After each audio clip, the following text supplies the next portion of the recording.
En la clase de esta semana hablaremos de rehabilitación del paciente laringectomizado, voz esofágica y prótesis fonatoria. Quien les habla el Dr. Sergio Núñez, junto al Dr. Cristian Chávez, bajo la tutela de la licenciada Mónica Fretes. La laringectomía total es el tratamiento de elección en los pacientes con cáncer de laringe estadios avanzados, siendo su consecuencia más inmediata y más importante para el paciente la pérdida de la voz. Las técnicas parciales que conservan la porción fonatoria. El mayor problema que debe enfrentarse el paciente es el trastorno de la doblación, junto a las complicaciones expirativas, una morbimortalidad asociada que ello conlleva. La extirpación total de la laringe implica la pérdida de la expresión de las emociones como la risa, llanto, un cambio radical de determinados hábitos importantes de la vida cotidiana que pueden condicionar la evolución del paciente. Dados los cambios inherentes a la cirugía, durante los primeros días el equipo quirúrgico y el foniatra deben proveer al paciente de un cuidado correcto de sus heridas, así como ayudar al paciente a aceptar estos cambios. La consecuencia inherente a la laringectomía total es la utilización del traqueostoma para la respiración de forma definitiva, ya que algunos pacientes pueden prescindir de la utilización de la cánula, otros la requerirán de forma constante. En cuanto a las medidas para el cuidado del traqueostoma, tenemos la higiene del estómago, que se debe limpiar diariamente para evitar la acumulación de moco, residuos de polvo y malos olores.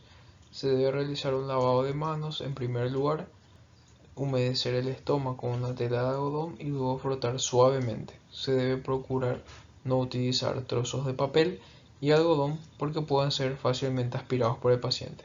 Posteriormente se lubrica el estómago con vaselina pura o alguna crema soluble en agua, dejándola por un espacio de 2 minutos, para luego retirarla con suavidad.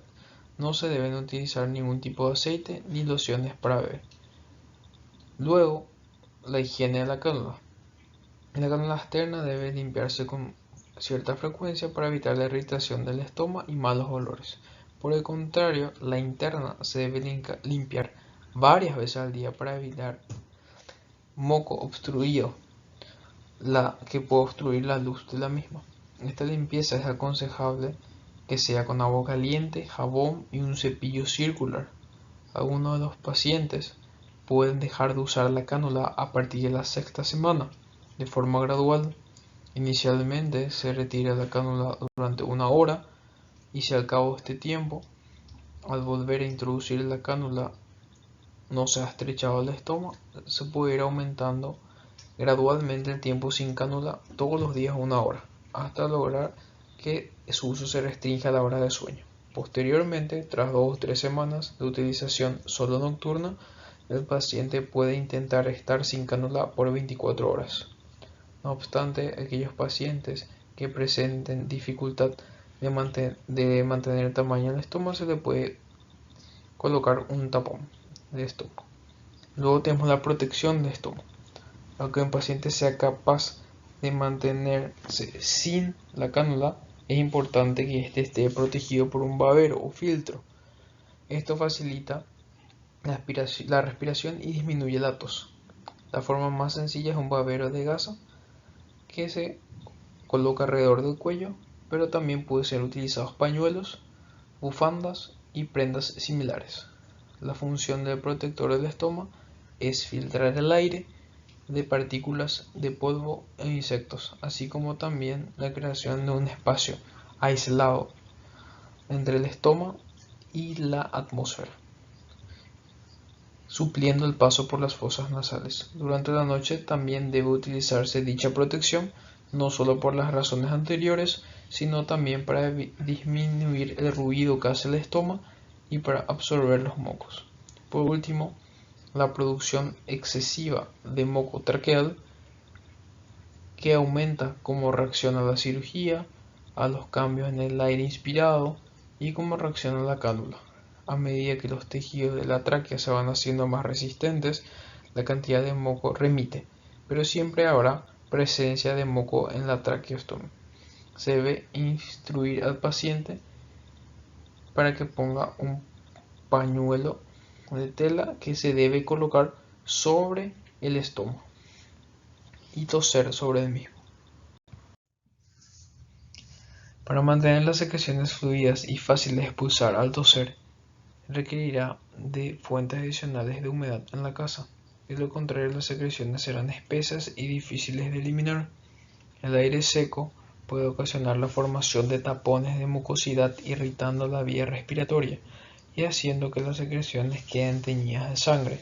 Por ello, cuando no se puede expulsar con facilidad la mucosidad al toser, se puede instilar agua dentro del estómago mediante un spray o cuentagotas, 3 o 4 gotas de suero fisiológico, o en su defecto agua hervida, 3 veces al día. Otra manera eficaz es sentarse dentro de un cuarto de baño y producir una nube de vapor de agua con el grifo de agua caliente. La duración ideal de esto suele ser de unos 20 minutos 3 veces al día.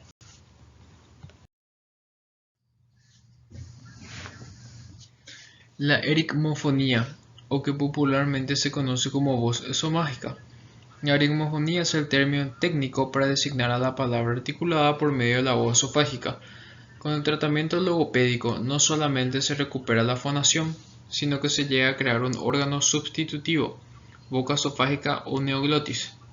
El objetivo del paciente es encontrar una fuente de producción del sonido que le permita comunicarse.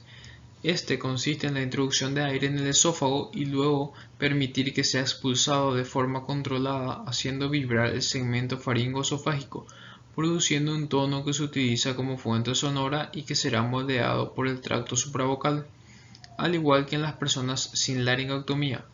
Como norma, el aire entra al esófago solo cuando hay una presión intraoral suficiente para vencer el esfínter esofágico superior. La habilidad para la toma y liberación del aire es la clave para tener una ericmofonía fluida, y el primer paso para los pacientes es entender sus cambios anatómicos y fisiológicos para producir la voz. Los objetivos de la laringofonía para el paciente son poder fonar cuando el paciente lo desee. Para ello el paciente debe acostumbrarse a tomar rápidamente el aire, a articular entre 4 y 9 sílabas por toma de aire, a hablar un ritmo de 85 a 129 palabras por minuto y tener una buena inteligibilidad. El proceso de entrenamiento se inicia preguntándole al paciente si puede producir un sonido esofágico o si tiene eructos desde que lo operaron. Si la respuesta es positiva, se empieza a reforzar esta conducta y se intentará modelar para la producción de un tono. Técnicas para producir una voz ericmofónica. Hay 4 métodos que trabajan el principio de que el aire sometido a mayor presión en una cavidad, como la cavidad oral, se trasladará a una de menor presión, como el esófago, si el segmento faringoesofágico está abierto. El primero de ellos es el método de inyección de consonantes o el método holandés. Es el más eficaz para inyectar aire dentro del esófago. Se utilizan consonantes bilabiales oclusivas, alveolares apicales o fricativas. Se instruye al paciente para producir la consonante P, comprimiendo el aire y luego explotándolo a través de los lados. Lo debe realizar varias veces hasta que sea capaz de articularla correctamente. Luego se le pide que intente decir la sílaba PA. Si esto se logra, se le pedirá que lo intente con otras consonantes explosivas fricativas con la vocal A, como por ejemplo ta y ka, continuando con las palabras monosilábicas tales como tal, cual, par, por, cal, col. Si el paciente es incapaz de producir una palabra, debe continuar practicando con la P, la T y la K, y se debe repetir el proceso. Si el paciente definitivamente es incapaz con este método, pasaremos al siguiente, el cual es el método de presión glosofaríngea o método de bloqueo de la Escuela de Marsella. Es el más popular y es excelente para la producción de palabras y frases para las cuales el método anterior es insuficiente. ya que están formadas por muchas consonantes de poca presión. En este método, la lengua y a veces las mejillas actúan como un pistón que conduce el aire hacia el esófago. El paciente debe cerrar los labios, colocar la punta de la lengua en los alvéolos y llevar con su parte media a contactar el paladar, duro y blando. Luego se le instruye para bombear la lengua, moviendo la base de la lengua hacia atrás hasta aproximarla a la pared faríngea. Es importante fijar la punta de la lengua contra el alvéolo, pues el punto de anclaje con el cual será el movimiento del resto de la lengua. La clave del éxito es explicarle este método con movimientos amplios sin que llegue a deglutir. La inyección de aire debe hacerse por bombeo y no por deglución. Si el paciente no tiene éxito, se procederá con el siguiente método. El método inhalatorio o método Seemann de 1922 también es muy popular, aunque no es tan eficaz como el de inyección consonántica y puede usarse solo durante el reposo.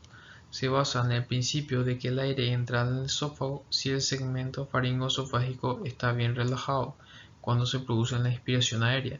Se le pide al paciente que intente introducir aire por la nariz muy rápidamente, aunque por los cambios postquirúrgicos no sea posible, y si se logra producir una expansión del tórax que permita la entrada de aire al esófago, luego se le pedirá que intente sacar el aire produciendo la letra A. En este ejercicio se le pedirá al paciente que lo intente varias veces hasta que lo logre. La presión negativa del esófago puede aumentar si se cierra momentáneamente el estómago, ayudando a la inspiración y por supuesto también a la expulsión del aire. Si el paciente es capaz de producir la letra A, se le pedirá que intente reproducir las sílabas ta, ka y pa. Y cuando las domine las palabras monosilábicas anteriormente enunciadas, se probará de nuevo el método de inyección consonántica o método glosofaríngeo que mencionamos anteriormente. Estos métodos de voces esofágicas pueden utilizarse solos o combinados a medida que el paciente desarrolle su habilidad para el habla. El cuarto método es el deglutorio. Es el más lento y además presenta aspectos poco agradables, por lo que debe usarse solo en última instancia. Este método, el método de la deglución o clásico de Guttmann, es el menos eficaz. Se basa en la apertura natural del esófago con la dilución y puede llenarse de aire para ser utilizado en la fonación. La dilución toma un tiempo, por lo que la fonación se hace de manera más lenta y produce la acumulación de aire en el estómago. Si después de 2 semanas de logopedia el paciente es incapaz de producir algún sonido con cualquiera de los 3 métodos anteriores, se le enseña a deglutir, frotando con el dorso de la lengua hacia atrás a lo largo del paladar y comprimiendo el aire por detrás de ella. Entonces se le pedirá que empiece por un consonante apical alveolar como la D o la T. Si tras varios intentos el paciente es incapaz de producir una sílaba, se intentará con agua carbonatada. El uso de estas ayudas, así como el uso del método, debe eliminarse lo más pronto posible, ya que no son sino ayudas para conseguir alguno de los otros métodos. A continuación estaremos hablando de la rehabilitación fonatoria. Conseguir producir una nueva voz es uno de los principales objetivos del proceso de la rehabilitación después de que el paciente haya sido intervenido de una laringectomía. ¿Y de por qué? Porque la comunicación es uno de los factores más importantes en la vida de las personas. De ella depende su relación con los demás miembros de la sociedad, con su familia, también su estado de ánimo, la comunicación de sus necesidades, etcétera. Por ello es muy importante una buena rehabilitación y para ello contamos con 3 métodos esencialmente, que son la voz erigmofónica o voz esofágica, la voz traqueoesofágica a través de una prótesis y la voz artificial mediante una laringe electrónica o electrolaringe. De ellas estaremos hablando detalladamente a continuación. La voz traqueosofágica, en este tipo de técnica de rehabilitación, el aire del pulmón se exhala desde la tráquea hacia el esófago a través de una pequeña prótesis de voz hecha generalmente de silicona que conecta ambos conductos, así como se observa en la imagen. Lo que se crea entonces es una fístula entre la tráquea y el esófago. Así las vibraciones que se generan en la parte inferior de la faringe, como se ve en la siguiente imagen, en la imagen 2. La prótesis de voz se inserta en la fístula llamada fístula traqueoesofágica, que efectúa el cirujano en la parte de atrás del estoma traqueal. La fístula se realiza en la parte de atrás de la tráquea y llega hasta el esófago. El agujero entre la tráquea y el esófago se puede efectuar al mismo tiempo que la laringectomía, sería una punción primaria, o después que el paciente se haya recuperado de la cirugía, en este caso sería una punción secundaria. Un tubo pequeño llamado prótesis de voz se inserta en ese agujero y evita que la fístula se cierre. En este tubo del lado del esófago hay una válvula de un solo sentido que permite que el aire fluya hacia el esófago, pero no así los líquidos tragados que vayan hacia la tráquea. Impide el paso desde el esófago hacia la tráquea.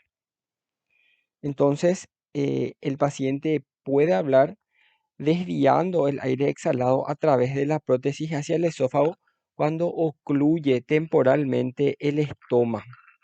Esto se logra sellándolo con un dedo o presionando un filtro intercambiador de calor y humedad especial que se usa sobre el estómago. Voz con laringe electrónica o laringe artificial. Este método de voz, las vibraciones se generan por medio de un vibrador externo que funciona con baterías, que se le llama laringe electrónica, que por lo general se coloca en la mejilla o debajo del mentón, como se observa en esta imagen. Este genera una vibración que llega a la garganta y la boca del usuario. La persona modifica el sonido usando su boca para generar los sonidos de la voz. Y existen dos métodos principales para conducir las vibraciones creadas por una laringe artificial hacia la garganta y la boca. Uno es directamente hacia la boca con un tubo semejante a una pajita y el otro a través de la piel del cuello o de la garganta, ¿verdad? En el último método se sostiene la laringe electrónica contra la cara o el cuello.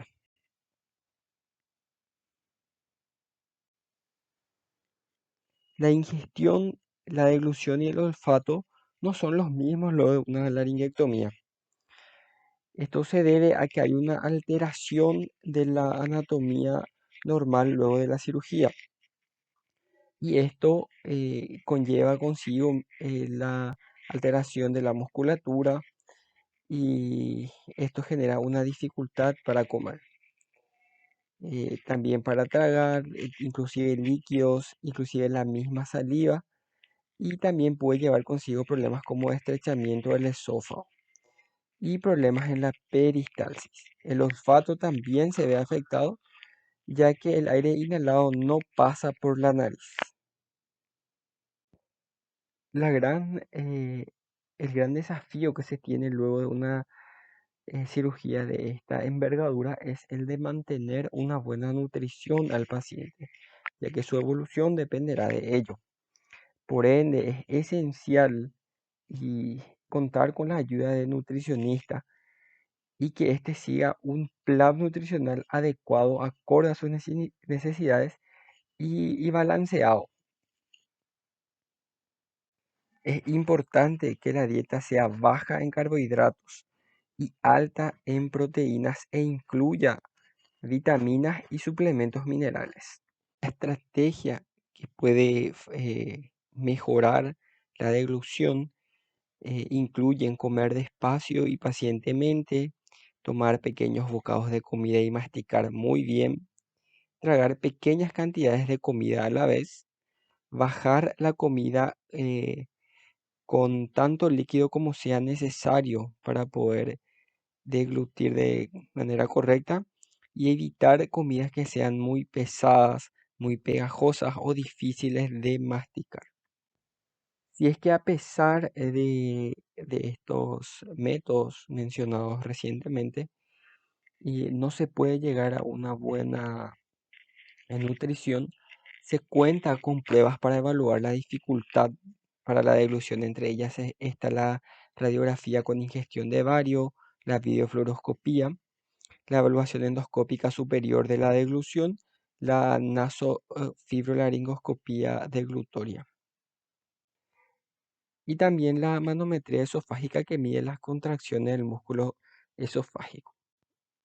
Los pacientes que tienen un tubo de traqueostomía dejan de respirar por la nariz y esto afecta considerablemente la percepción de los olores y también la disminución del gusto.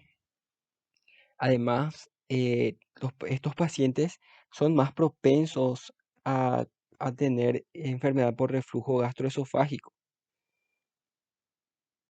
Por ello, tomar medicamentos que reduzcan la acidez estomacal, como antiácidos o inhibidores de la bomba de protones, puede aliviar algunos de los efectos secundarios del reflujo, como la irritación de la garganta, también el daño de las encías o el mal sabor. Otras medidas a tener en cuenta es, por ejemplo, no acostarse luego de comer o, o beber agua o otras bebidas ayuda a evitar el reflujo mismo. También comer varias veces en pequeñas cantidades causa menos reflujo que ingerir comidas grandes, en grandes cantidades. Aquí, aquí podemos ver algunas de las maniobras y métodos que se pueden usar para mejorar la deglución. Por ejemplo, mantener el mentón flexionado y pegado al tórax durante la deglución. Rotar la cabeza hacia el lado afecto, inclinar la cabeza hacia el lado no afecto, hacer múltiples degluciones, entre otras maniobras. Ahora, la maniobra de Mendelssohn es una maniobra que se recomienda para mejorar la apertura del esfínter esofágico inferior. Y básicamente el paciente, ayudado por su mano, mantiene elevada unos minutos, o sea, unos segundos tras la deglución, mantener elevada la tráquea, ¿verdad? Y eso se hace colocando el dedo debajo del tubo de traqueostomía y ejerciendo una leve presión hacia arriba, acompañando esto al movimiento del glutorio y luego mantener elevado por un momento las estructuras. Ya hemos mencionado la propensión que tienen los pacientes laringectomizados a desarrollar acidez y, o sea, enfermedad por reflujo gastroesofágico. Los métodos que se puede usar para mejorar este síntoma y reducir los efectos deletéreos del ácido gástrico en las estructuras eh, superiores es el de bajar de peso, reducir el estrés, practicar técnicas de relajación, evitar alimentos que empeoren los síntomas como el café, el chocolate, el alcohol y otros. También dejar el hábito tabáquico, comer, esto ya mencionamos, pequeñas cantidades de comida en vez de comer una comida copiosa. Las posiciones que hemos mencionado antes, en la flexión del mentón hacia el tórax es una posición que mejora el paso de los alimentos. También hay que evitar acostarse después de cada comida. Ingerir líquidos ayuda a que los alimentos sean completamente deglutidos. Y elevar la cabecera de la cama en un 30-45 grados también mejora bastante. Y en caso de que no haya mejoría, entonces con la medicación, con los inhibidores de la bomba de protones o los antiácidos, y en general mejora bastante los síntomas.